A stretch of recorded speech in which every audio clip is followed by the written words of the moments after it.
family of one of the victims who died in an explosion at the Nkrumah Circle Golf Filling Station have called on government to work hard to avert what has become an annual ritual. The family is currently devastated about news of the death of their relative who is among the hundreds of victims who were seeking refuge at the golf filling station after floods resulting from hours of rain submerged large parts of the capital.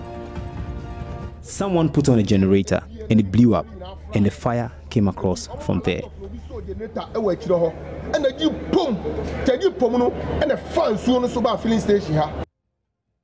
President John Mahama, who toured the burnt golf filling station this morning, pledged practical steps will be taken to ensure that once there's disastrous floods and their attendant deaths does not occur again. The practice of building and water courses, he said, is largely to blame for the flooding situation in Accra and must be checked. But concerns have been that these are the same pledges we have in the last few years heard after every flooding. So should this continue to be an annual ritual? What at all has become of the Accra Metropolitan Assembly, which is mandated to check these floods, and the National Disaster Management Organization, NADMO, that is responsible for the management of such disasters? A white elephant? This is today's big story. My name is Aisha Ibrahim.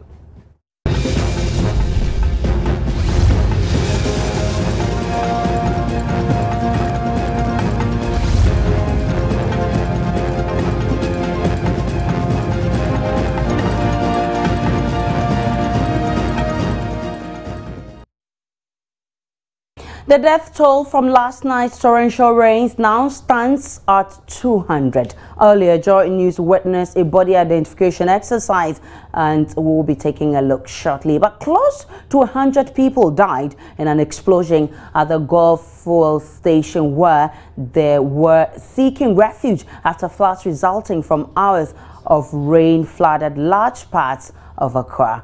And let's hear from President Mahama, who toured the area this morning. Accra, by virtue of its geographical location, is prone to flooding. But aside from that, our own human activity makes these floods worse. Littering in the drains and all that make it difficult for the water that is coming from the mountains. Most of the streams that go through Accra take their source from the mountains. And so people building in waterways, littering the drains, make it difficult for the flood water that comes from the mountains to reach the sea.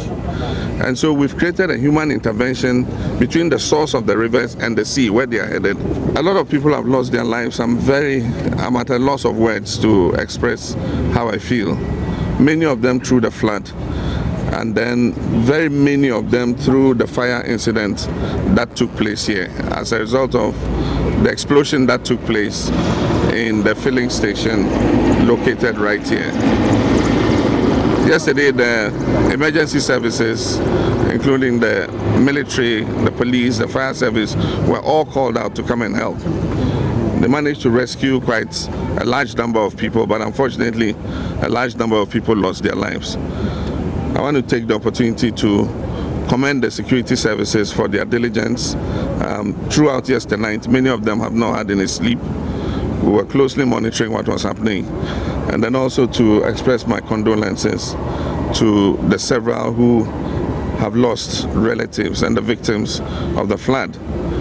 We'll have to take some measures to be able to avoid this happening in the future.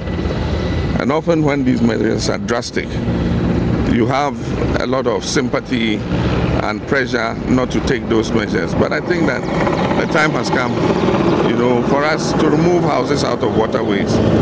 And the public should understand that it is necessary to save everybody else. I mean, this loss of life is catastrophic, almost unprecedented. And so we'll leave the city authorities and the emergency services to continue to do their work. But we must sit and strategize to make sure that this doesn't happen again. We shouldn't continue to be like the vulture who says he would roof his house when the rain stops. Year in, year out, this continues to happen. And until we attack it scientifically, and strategically, we'll continue to have these problems. Now, there were charred and burnt bodies, but the mayor of Accra has made another pledge. He says that this will never happen again. Let's listen to another pledge by the mayor. I'm the mayor, and that is why the past 5 years I have put together a proposal under what we call the country project that we need to implement. And if we implement this project, then I know that we'll be putting in place the permanent solution to this yearly adverse situation. What does this proposal? What does this proposal you speak of entail? Well, the country project has gone through Parliament. It's been approved. The U.S. Exim Bank has extended a loan facility of $500 million to AMA through the government of Ghana. And Mr. Vanderpoel, we want to know exactly what the proposal entails. Yeah, the proposal will do 4 major things. Number 1, it will dredge the Koli Lagoon in its entirety. Number 2, it will be used for the construction of drainage systems throughout the capital city and its adjoining districts. Number 3, it will construct the water retention reservoirs that is needed outside Accra to hold water when it rains. Then it can be released gradually through the water channels. And then number 4, it will put an engineered scientific program into our sanitation on the ground. These are 4 major components that will register a permanent solution to all this. Earlier on, we caught up with the family of one of the victims, Emilia Darko, 31, and who skipped church to go and look for greener pastures and unfortunately met her untimely death. Let's get excerpts from her family.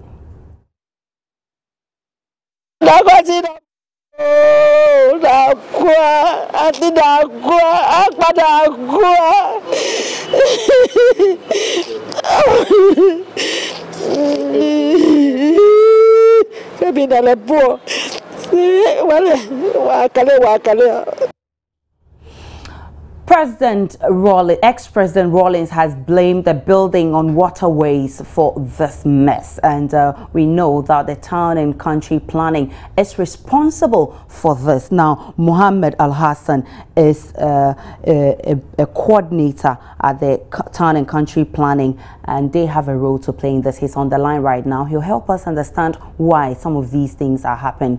Hello, Mohammed Al Hassan. Hello, good evening.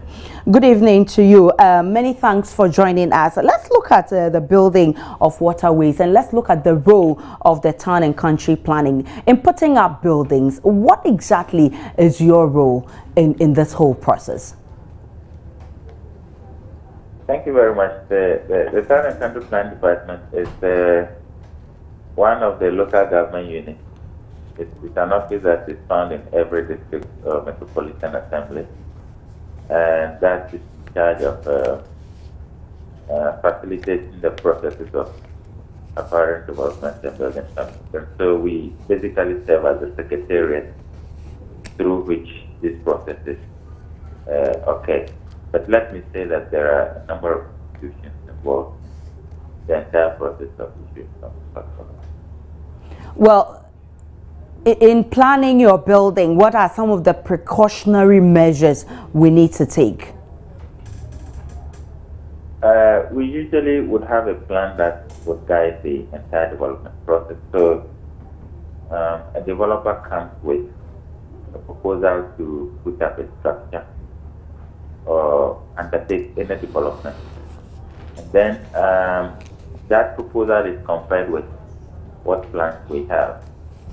Where it conforms, we proceed to process for consideration by a committee that we have in place, which will look at it, and then the approval is given, or it's refused, or it may be deferred for further consideration. So these are the 3 likely outcomes when somebody submits an application for a permit to develop. There are cases where we do not have plans covering certain areas, and so when such development proposals come, they are considered on their own merit. So, when an inspection is done, then the authority would have to see if it's possible to incorporate such development into future plans. So that is how we work. Well, whose role is it to ensure that we don't build on waterways? It's the whole team. To get to every metropolitan municipal or district assembly, you have a number of people. As I said, the town and country plan department, the secretariat. When it comes to advising on planning and how we should use all the spaces we have, this department in charge. But when it comes to, for example, enforcement, removal, demolition, alteration of buildings, and so we have other units such as the West Department, which would usually come in there. So a lot of the warnings, for example, you see around, I should say, it's not coming directly from the Town Council Planning Department, but from the Development Control Unit, which usually resides with the West Department. Do you have the powers to sanction people who defy regulations and decide to build on waterways? Yes, the local government are fully empowered all the assemblies to, even in some cases, remove without warning when it is perceived that a development is injurious to public safety. And usually it goes ahead to say such person and even take charge for such removal. And so the powers are, I must say, adequate. But enforcement is another challenge altogether. We all know, I don't think I can go find it. So depending on who is in charge of what assembly, I think they can tell you better what enforcement challenges they have. But from practice, there are all sorts of obstructions. Okay. That you find in the process of enforcement. I mean, including you, the media. We have had occasion to be back seriously for removing structures. I remember when the AMA was undertaking an exercise around the Downtown area, and there was a lot of clubs and other interest groups who, for very good reasons, have the interest of vulnerable people at heart. And so, but we think that we can work more together to prevent this than nail the responsibility on the head of one. But I know that the building process takes some time, and at every level, the town and country planning has a role to play. At every level of the building, you people are supposed to go inspect the building, and if things are going wrong, you need to check and correct. Would you say that once people are still building on waterways, probably you have failed? Not entirely. When let's separate the issues. Building on waterways, it's a clear violation. But who are those we find on waterways? I mean, you find just almost everybody in a potential violation. For example, we all know about the challenge of urbanization. Lots of people pouring into Accra day in, day out. These are people who come and do not have places.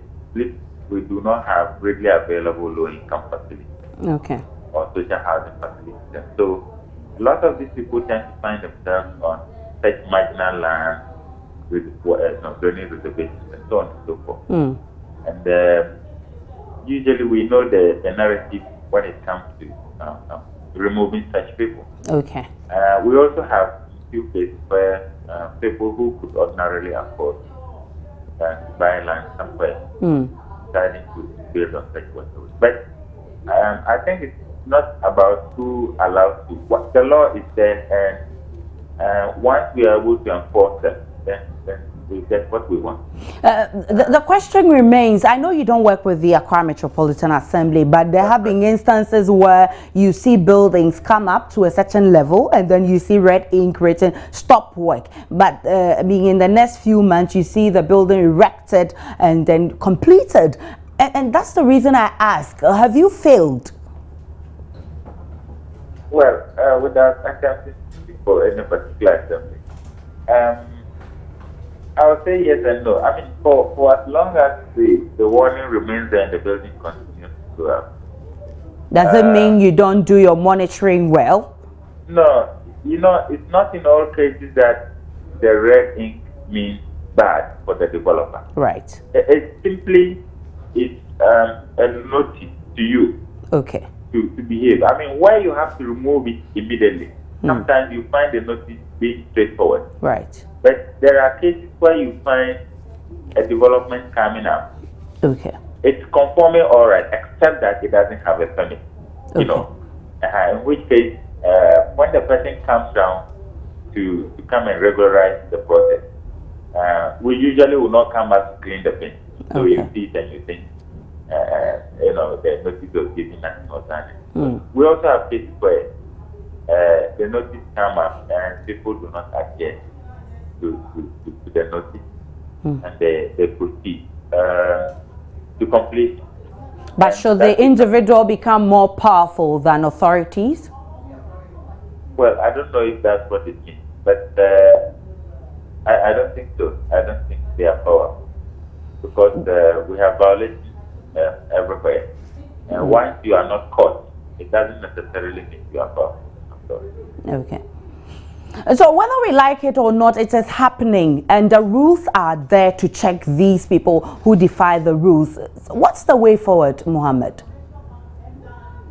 The way forward is to, for all of us to agree that we want to be serious with enforcement, which means that the Metropolitan Executive, for example, should not find somebody calling him. Right. Say, I have an interest. And the officers also should not be harassed, be well protected. I mean, we find officers moving inside, they are not protected. You are harmed. Even though the law protects you physically, you do not find people in protection. So that has to happen. And more importantly, the citizenry have to understand that we need their cooperation for things to work. I mean, for example, we do not work on weekends. If you decide to go finish your project around that time during holidays, it's likely we wouldn't find you. But if the general citizenry also take up the matter of helping to report on time and also occasionally put up some resistance, I think it would help because we have seen a few examples where, for example, when it happens. Let's look at the type of permits you normally give to people who want to build. I know there are temporal and permanent permits. Are you aware that most of the temporal permits you give out tend to become permanent, and that is what is causing some of these problems? No, there's no way temporary permit can become permanent. They have different characters. Once you have a temporary permit, that's when it's renewable periodically. And anytime the authority decides not to renew, that becomes the rule. So you can't do that. And let me say that even permanent permits, as you call them, are very conditional. There are a lot of conditions attached to every permit, and a violation of each one constitutes. It's almost as if you do not have a permit in some cases if you violate the permit. Right.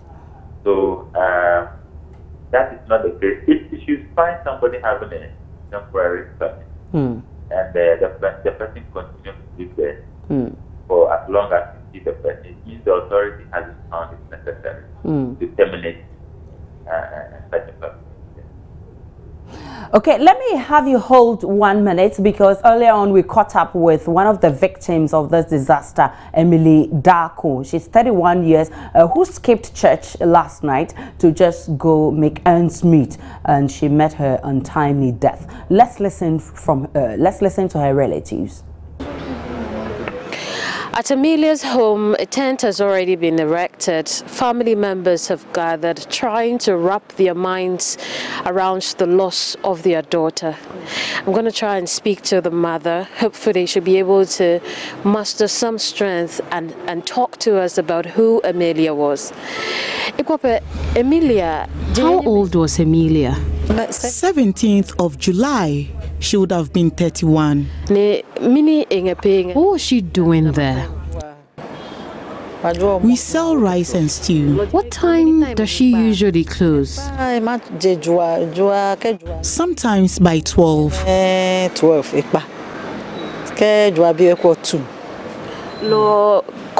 So how did you hear about her? I was asleep. Someone knocked on my door and notified me of the fire in their house. When I came out, it wasn't here. So what did you do? So I sent someone to go to where we sell the food.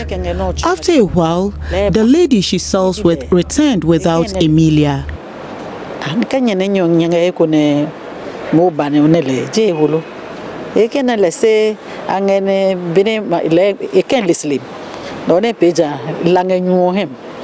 Immediately, I knew something terrible had happened. She said she swam, but Emilia has never been to the beach or any river. So if she is not here, then she has drowned. How did you feel? I wept while roaming the whole area. My sister visited a number of hospitals. She returned with nothing.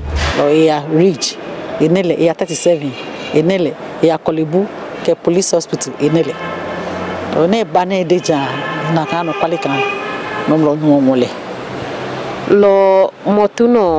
Have you identified her body?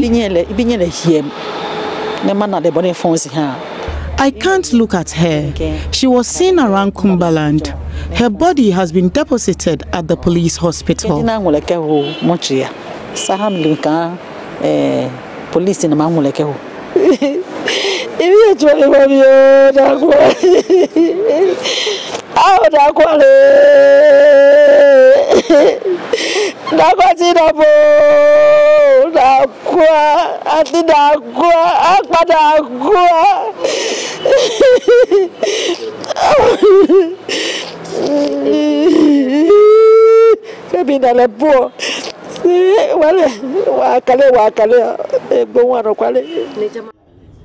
And that was very pathetic from the mother of one of the victims. The death toll, we're told now stands at 200. Now, Mohammed Al-Hassan is still on the line. Going forward, we're experiencing these things. Going forward, what advice would you give to the public, people who want to put up buildings?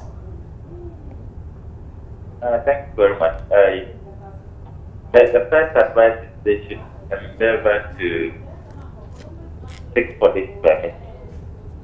The permit is not just for the sake of it. It provides an opportunity for developers to be advised.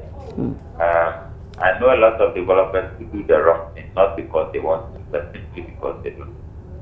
So it gives an opportunity to advise them to build right and save themselves of a lot of danger, sometimes save money. And I would also say that